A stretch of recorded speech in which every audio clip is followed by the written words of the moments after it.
All right, let me give you an update on something that happened yesterday. Do you remember the Russian state television employee that stormed onto the set during a live broadcast on Russian news? She was, we reported yesterday, lost. Nobody could find her. Where did I put that protester? Speculation was that she had been disappeared. She was not allowed to see her attorney. Her attorney had no idea where she was.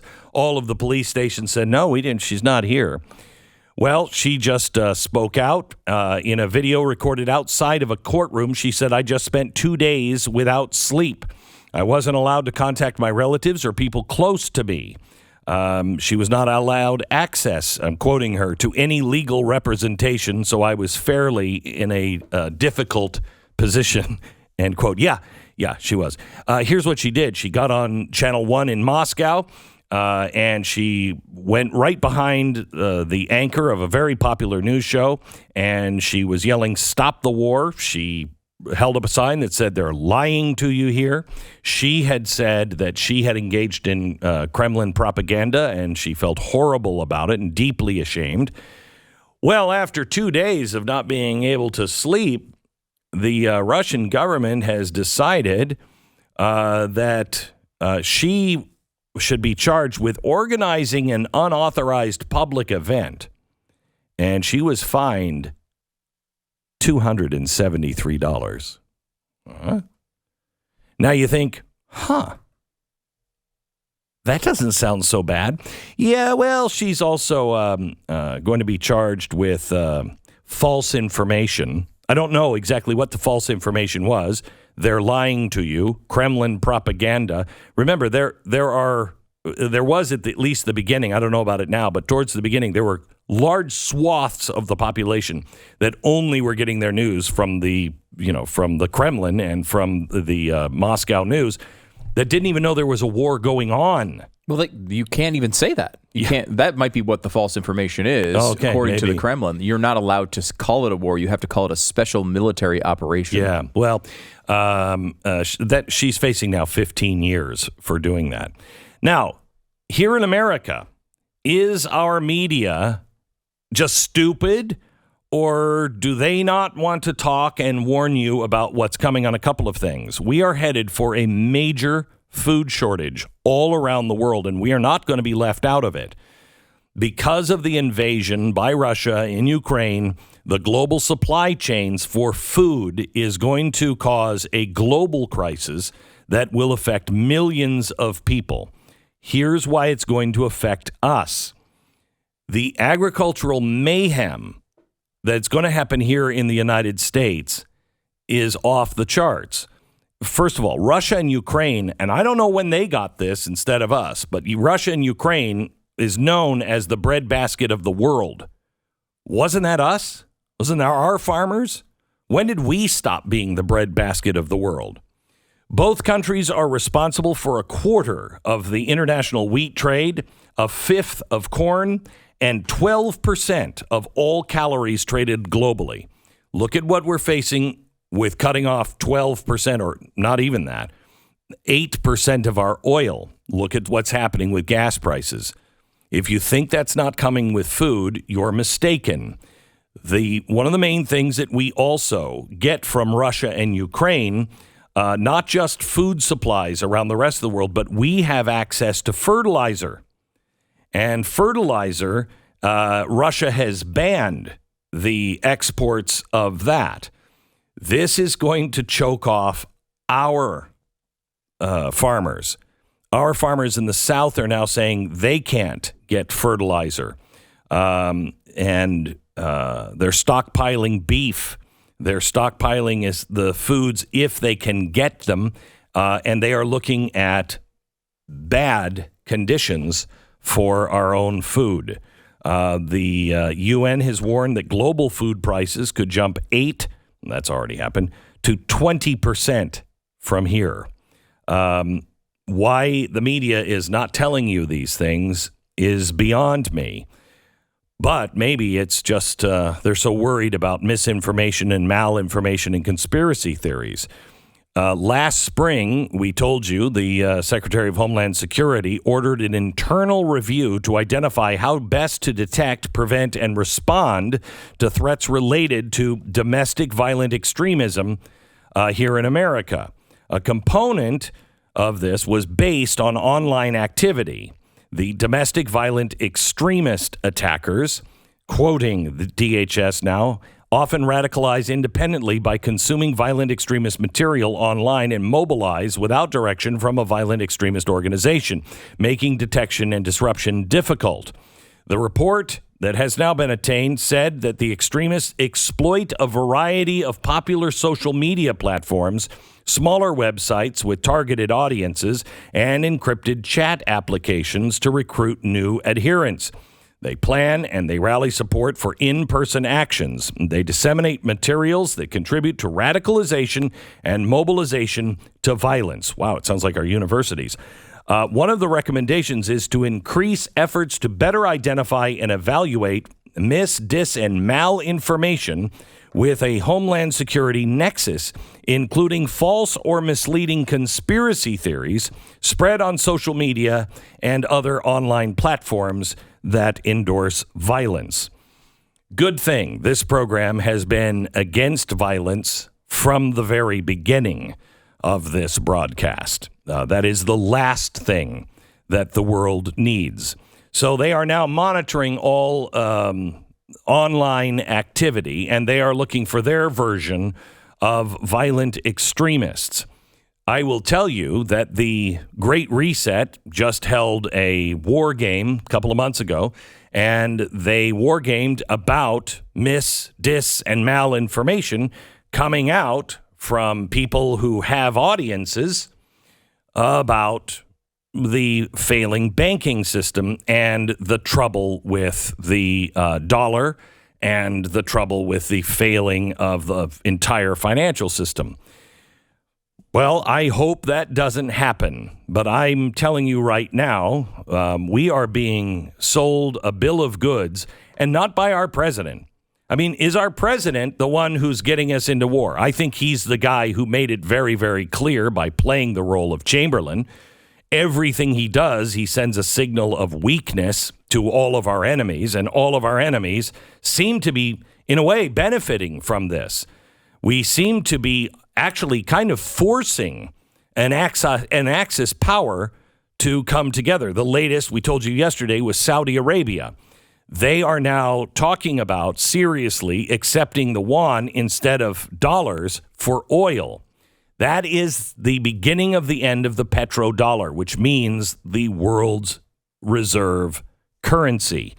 If that happens, we are looking at a massive lifestyle change.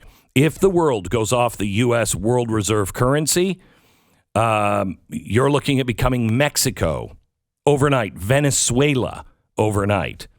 I know. It could never happen. Do you think the guy who was famous for saying, "You're fired," would ever be president? No, it could never happen. Do you think they would close the entire country and the entire world for something that is a little worse than the flu? I mean, bad, but worse than the flu, but not the Ebola virus? Closing the entire world? Nah, it could never happen. Today, I give you the news that Russia and India are now exploring alternative payment channels.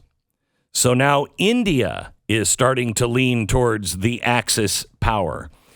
What is happening right now is that we are freezing all of the Russian assets. All of the Russian assets are sitting there ready to default. Now, they have to make today $117 million interest payment on some of its bonds. They have been loaned money, and so they have to pay $117 million on some of their bonds today. Well, the problem is they have the money, but it's all in rubles. And you can't pay this. You have to pay it in U.S. dollars, world reserve currency. So they usually just take their rubles and they pay for them. They use rubles to buy American dollars, and then they take those American dollars and they wire those to the bank. Well, not only can they not change their rubles into dollars now because of us, but we also, because of our banking industry, they have also kicked them off of SWIFT. There's no way to wire anything. So they're stuck, and they're going to default on this loan. We're forcing them to default. If they default on these loans, what happens when you default on a loan? There's a grace period, but then what happens? You lose it. These are their treasuries. These are the things that they have held, and they are good for it, but we're forcing them into it. Now, I would say that much of what we've done is good, but much of what is happening right now is out of your hands. Does anyone else notice that you are just along for the ride on this one? As I said last hour, who convinced Adidas? Who convinced Adobe? Who convinced Apple, Audi, the BBC, BMW, Boeing, Bolt, BP, Cadillac, Carlsberg, Chevrolet, Coca-Cola? Who convinced Dell, DHL, Disney, Dropbox, Ericsson, Federal Express, FIFA, Ford, GM, Google, Harley-Davidson, HP, Instagram, Intel, Mercedes-Benz, MasterCard, LinkedIn, Land Rover, Jaguar, Metro, Microsoft? Who convinced all of these companies? Don't forget about Pornhub. PlayStation, and Pornhub. Who convinced these companies? Was it our president? Was it you? Was it backlash from social media that all of these companies worked together almost immediately to say, we're leaving our assets? Did you know our aircraft, American aircraft that would fly into Russia was left there? And now all of our American companies have lost those aircraft because Putin just said they're ours. What board of director did they even meet on this and have that discussion? We are hurtling towards World War III, and I don't think the American voice is being heard.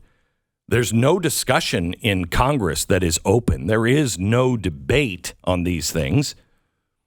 And our corporations are really wielding more public policy and foreign policy than our State Department is. That's saying something, and we should wake up. Because as these debts default over in Russia, as they get into a box, they are building a new world order themselves. And that new world order will tube the American dollar. So what does that mean to you? I'll tell you in 60 seconds. Okay, there are going to be a lot of people that really, truly think that none of this is going to happen because they're systems. I've gone through this dance before. I went through, you remember how long I fought with really very smart people that really had best interest of everybody in heart. In 2006 and 7, I was saying, look, it's going to collapse. There's a housing bubble. It is so clearly obvious. No, we have systems for this. They are not even saying we have systems for this. All of the people that would have said in 2008, don't worry, we have systems, and then that system was completely broken, and they had to come up with TARP in the middle of the night. Those same people are now saying it on their websites. They are now saying it at the treasury.gov. They are now saying it at whitehouse.gov. The banks are saying it's a change is coming. And the reason why is once they default, Russia starts to default, a spooky word that should just scare the hell out of you if you lived through the 2008 crash. CDOs and credit default swaps. When they default, the system has to pay the people who had the default swap. Do we have the money? Or does that mean even more money has to be printed to bail out those who were holding those things that have to pay them? This is what happened in 2008. And our problem with credit default swaps is bigger than it was in 2008. I don't know if that's the piece or if it's going to be a collection of pieces, but we are going to go to a different currency. And each of us have to decide now. You have to decide now. Am I going to be a part of that currency? Because that currency is programmable. Read it for yourself. Go to the Fed or go to the Treasury. It's programmable, which means it will follow you. They can cancel it anytime. They can say it doesn't work at these stores, et cetera, et cetera. And they're doing that because of modern monetary theory, which I explain in my book, The Great Reset. The second half of modern monetary theory is programmable money. It doesn't work without programmable money. But that means they can treat you like the Canadian trucker and completely cut you off. This is not the mark of the beast. It is not, but it is the technology that would allow that to happen, where you can't buy, sell, or trade unless you kneel. Well, that's what's coming. We may not be kneeling to the beast, but you will kneel. Your question that you have to answer is, are you willing to kneel or not? And if not, what does that mean to your life? And how do you survive if your cash doesn't work anywhere?